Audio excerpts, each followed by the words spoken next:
I am thrilled to have four experts, people that have great experience, joining us to share out of their experience. So we have Jan Habl, and he will be sharing with us. I've known Jan for many years, a longtime friend from the Czech Republic.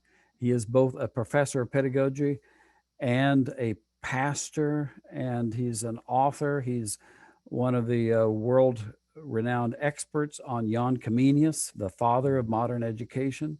My friend Harald Jung, we had a good time in Heidelberg a few months ago, pre-COVID.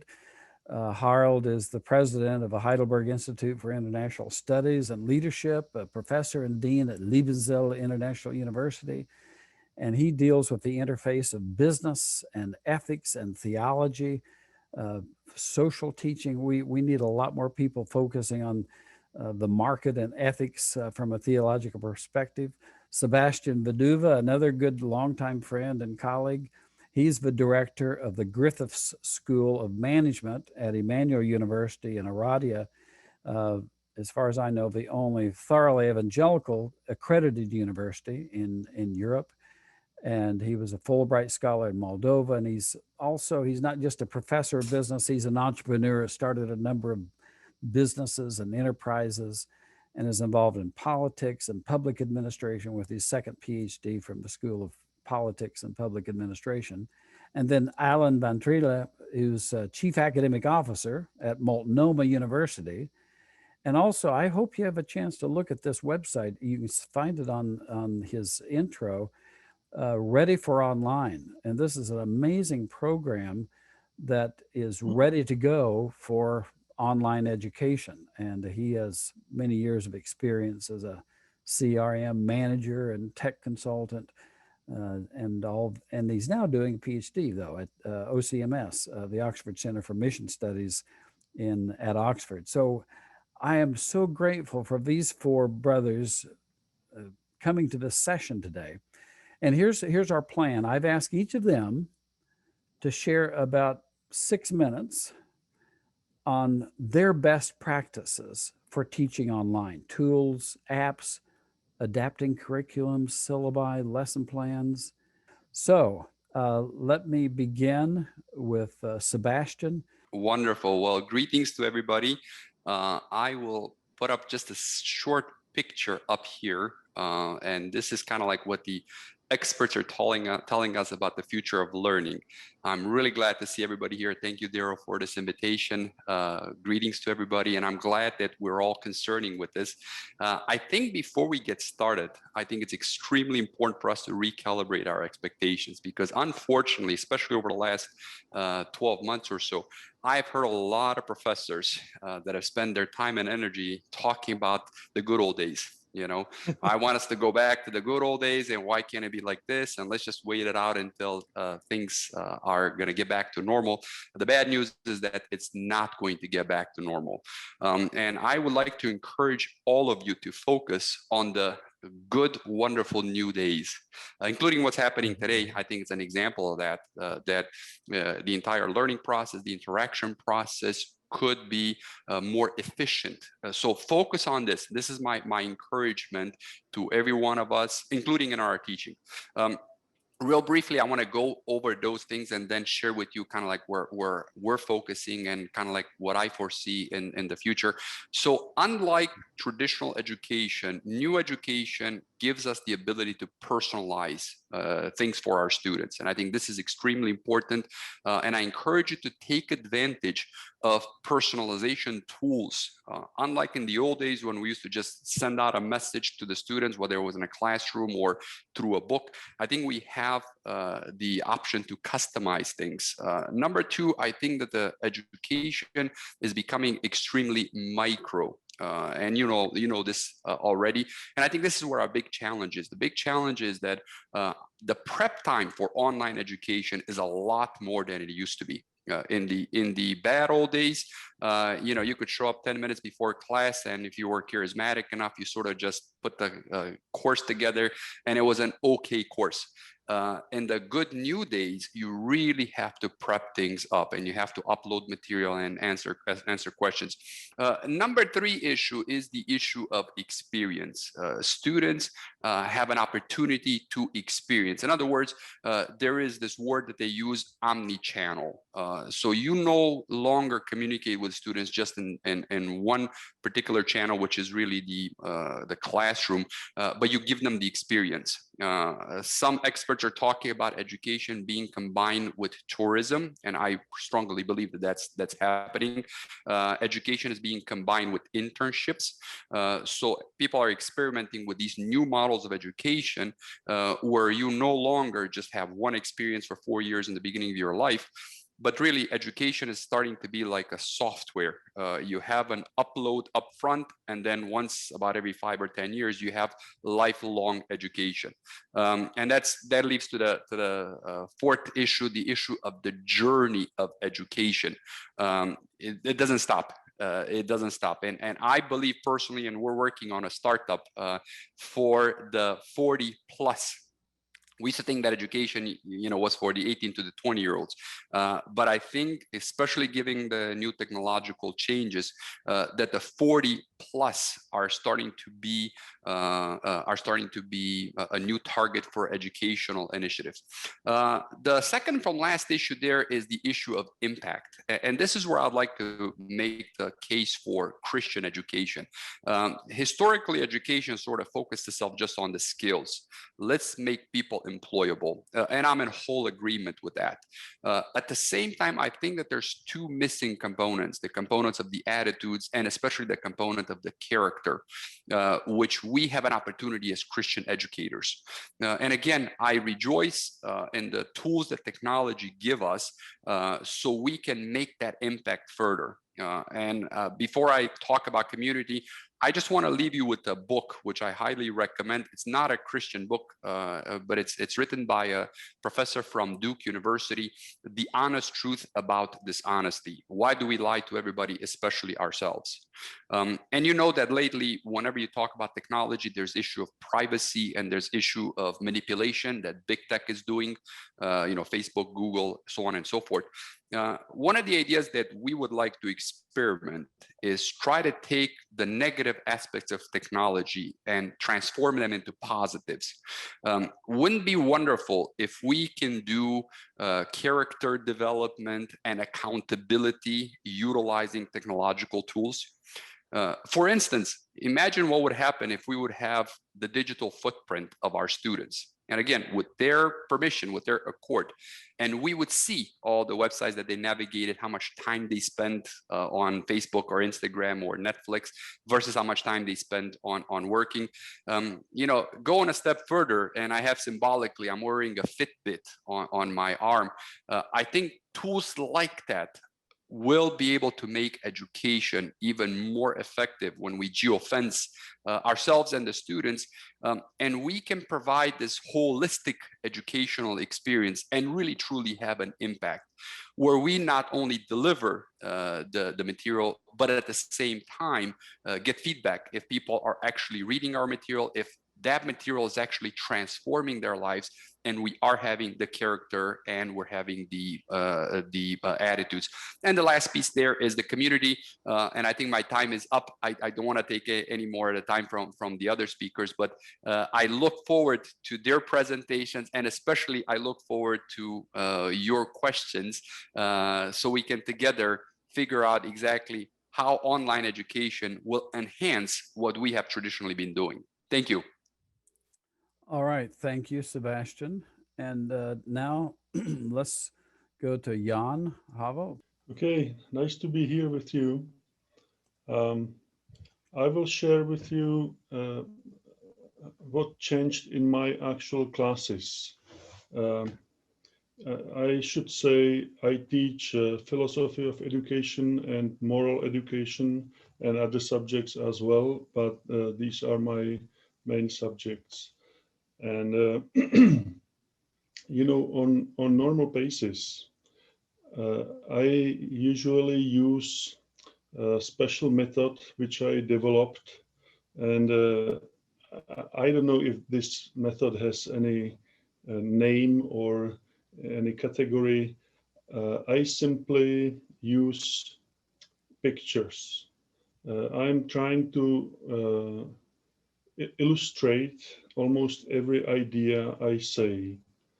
So it works a little bit like watching a movie and a commentary. It's not really a movie, but it makes the lectures and seminars more attractive. I don't know how to say that. And if you put a little bit of humor into those pictures, it simply works quite well. And now, uh, as we went online, I have noticed that students are overwhelmed with long online lecturing. We are all over zoomed, and simply it's too much sitting and watching and basically listening. And so I um, moved my illustrations a little bit further, and I simply started to use my pictures, uh, my stories. Perhaps I could show you just a beginning of one lecture, just to give you a hint how I do it. It will be just 1 minute. This is one little lecture called "Can Virtue or Goodness Be Taught and Learned?" And so this is how I start. We are not the first people in the world who ask this question. It is a big question. We know how to learn 2 plus 2. We know how to learn gymnastics or chemistry, but how to teach a virtue? Can that be taught at all?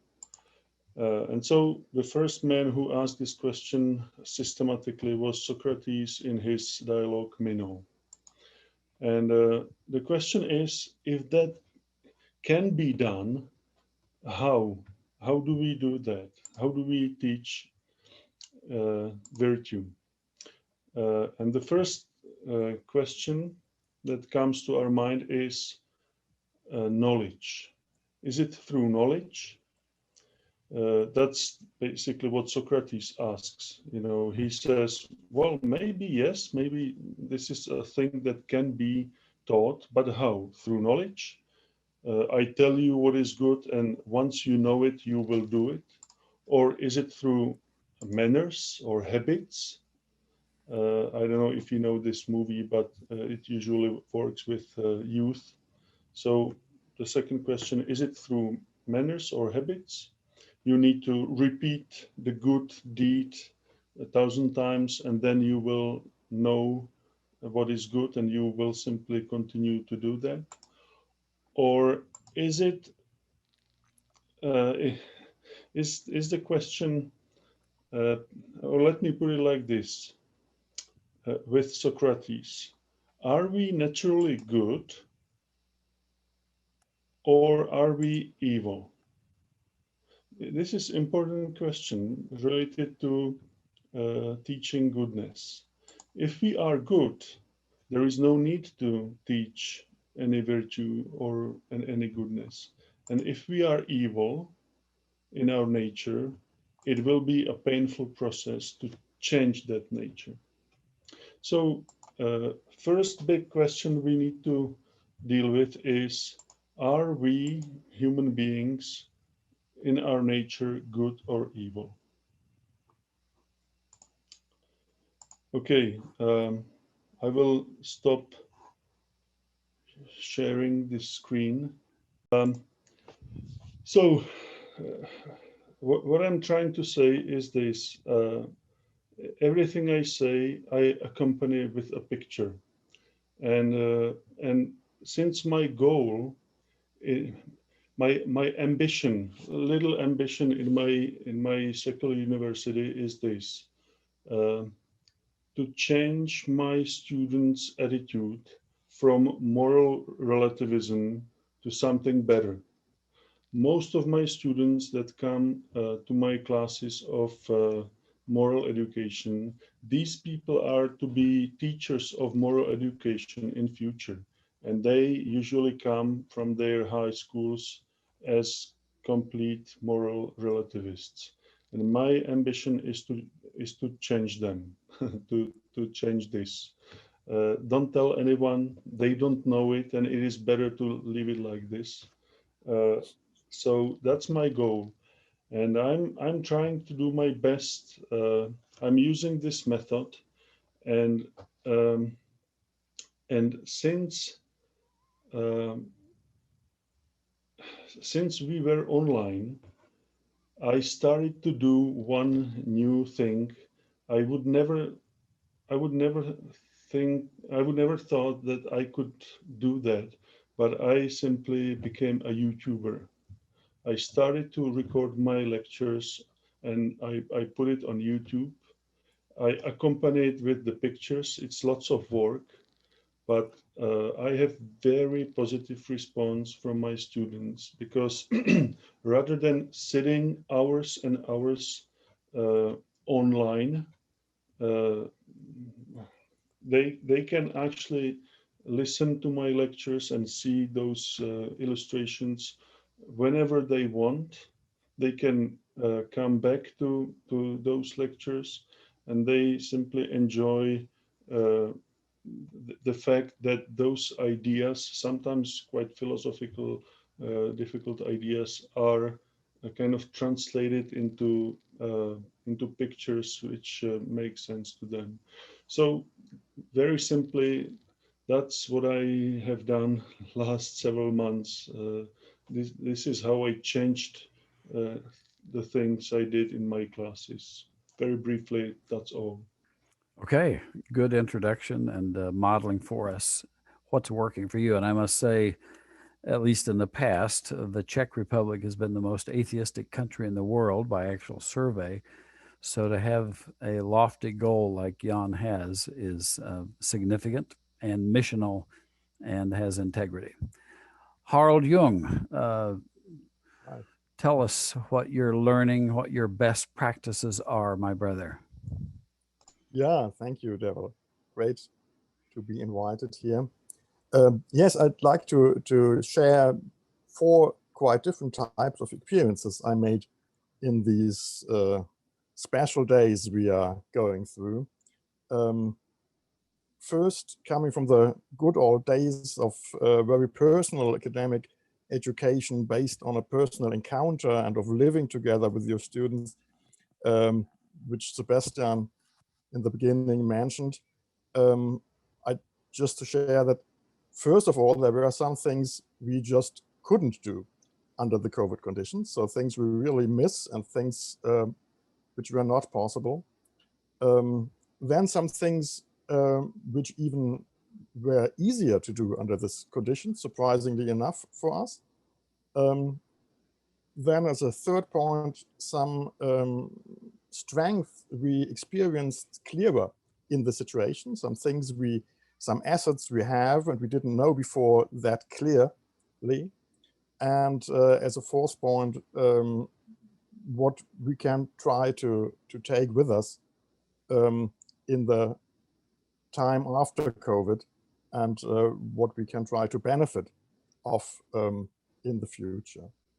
So first, just in my very practical experience, there were a lot of things we couldn't realize, which we planned. So we planned to have a Canadian professor on a sabbatical time with us, and we just couldn't do that. And this was hurtful for us. And we used to have a group of American business students of international business visiting us on a journey. Sebastian also said this combination of tourism and education, of making your experiences also on a virtual road, not just figurative. This didn't work, of course. We have an established cooperation with the Prayers Breakfast movement here in Germany, and we used to prepare in seminaries young people to become ambassadors for the Speyer breakfast movement. And this is also very much depending on the personal encounter and of inviting politicians and having a real meeting with them. And we couldn't do that in the COVID time. So we just had to cancel it in this year. So there were a lot of things we just couldn't do under this situation. And we had no idea how we could do an equivalent in an online mode. On the other hand, before this experience, I wouldn't have expected that teaching the regular classes at Liebenzell International University would work so well, rather normal under this online situation. The students were very had a very positive attitude to this. They were very grateful that they felt that we tried everything to make their their studying possible. So a lot of things worked easily, which in the beginning would have said this is just not possible to do. So we learned a lot of things which are possible if you really engage in it, because you need to, and you together try to make the best of the situation. And we had a lot of possibilities I was not so much aware before of. For example, we have a lot of alumni working all over the world, in Bangladesh or in Papua New Guinea or in Canada and so.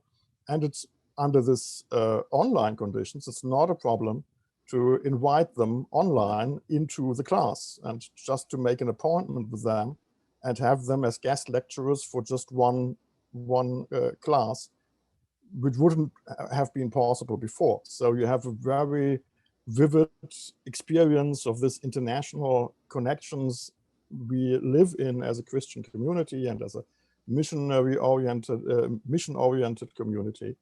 So that, for example, was a very big advantage. And to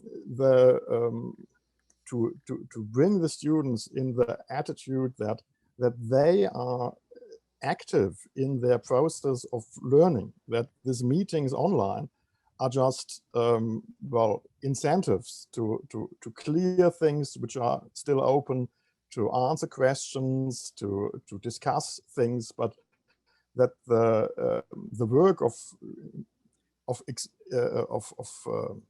finding out things is very much also their own work, and not just something they can lean back and say, okay, there's the professor, he has to tell me what is right or wrong. So these were things which were positive in this online experience, beside a lot of well, time you spare by not traveling for meetings, which were on the end not worth the far journey. So there were a lot of positive experiences too. What I was impressed most of is that, especially as a Christian institution, this is the third point, we experienced much more than we usually know what a big advantage it is that we build on very personal and not just human, spiritual relationships, that there's a basis we share, which in normal educational processes is not a basis, not a resource you can, not an asset you can build on. So I started all my lectures with a common prayer, especially because also a free prayer, because I knew that a lot of the students have less opportunities to share their personal problems like they usually can. And this was, the students realized that there is a basis which other students at state universities and secular universities would not have access to.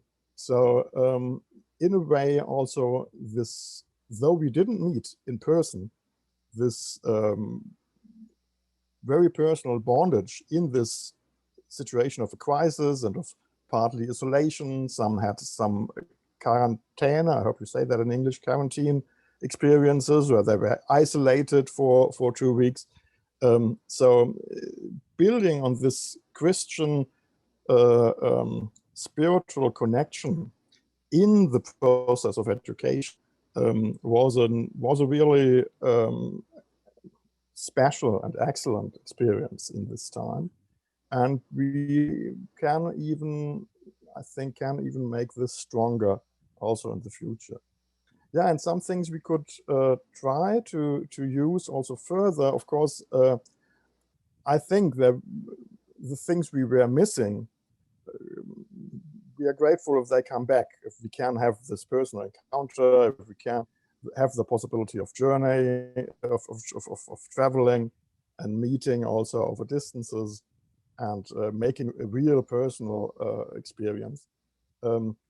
But we also can make use of yeah, the experience that it's so much easier than I thought before to also involve colleagues which live on quite different places and invite them in our lectures, having a very easy contact, much more easier contact with them than we used to think would be the costs of the things necessary to meet. So, and especially in a situation like most of us have in Europe, where real, well, believing, confessing Christian academics are not that concentrated like they are maybe in the US and are widespread. So I think we could really profit of this experience, that it's much easier than we thought to profit on this network with people in Romania or in Britain or in Spain or Czechia or wherever else. So that were 4 points I wanted to share with you, and I'm looking forward to the discussion. Very good. Thank you, Harald. Now, Alin, what are your best practices and observations, please? I started teaching online when it was a shame to say that you're teaching online. You had to whisper that. You couldn't brag about that. You couldn't go on the street and say, I teach online, because people would say you're not a real teacher. That doesn't qualify. And if you can believe that, that's only 12 years ago.